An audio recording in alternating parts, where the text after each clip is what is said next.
But first tonight at 6, no new money for the state budget, and that means some cuts may now be unavoidable. Disappointing news for some lawmakers as state officials say there's no extra cash to make a tough budget any easier. Political reporter Jessica Arp is live at the Capitol. And Jess, while some cuts may be lessened, major ones could stand, like the $300 million cut to the UW system. Well, that's right. That cut to the system, cuts to public schools, plans for what to do with Medicaid. Lawmakers had been delaying all of those decisions, anticipating these numbers that would come out today. Now we know that that revenue is going to come in just as it was projected, and a battle over what to cut less has begun. I don't know where the governor is, so earth to walker, it's not working. Some people will paint that as a negative.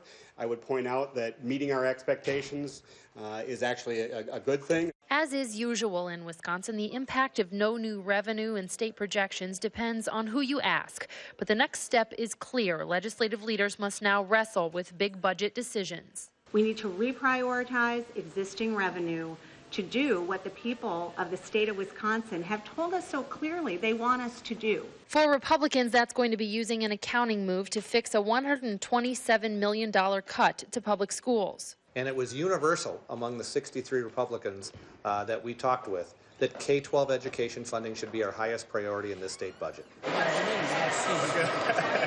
But on UW-Madison Day at the state capitol, the UW system remains in limbo. It faces a $300 million cut that Republican leaders seem more likely to mitigate with flexibilities for the system than an actual cut reduction. And for UW, we cannot give them the cuts without having flexibilities. So like Act 10, they'll have tools to use their money better. The governor has to run a presidential campaign on, I cut the UW system. I can't imagine they want to do that. And hopefully they'll come to their senses. They'll put the brakes on some things. Democrats say the state should accept Medicaid dollars and reduce a small property tax cut, as well as slow the phase-in of a manufacturing tax credit to save money. Republicans say those are non-starters. I haven't discussed that as a caucus, but I will say it's not surprising to me that when we are faced with a deficit, the first thing that Democrats propose is to either increase taxes or delay the tax cuts that have already been proposed. So that's not shocking. I think that would be the last priority of our caucus, not the first as it is with the Democrats. Now, Governor Walker, for his part, says these revenue estimates are what he expected, but that he says he's going to put more pressure on lawmakers to adopt that public authority model that he proposed. There is no new money to put in, so I don't know where they're going to make an adjustment. They weren't talking about easing up on the budget adjustment. They were talking about just purely taking away the authority, which I would think would be the worst of all situations, in that our reforms were based on giving them authority that would give them the capacity to make up, particularly with a permanent block grant that in the next couple of years they could more than make up for with the assistance from the state.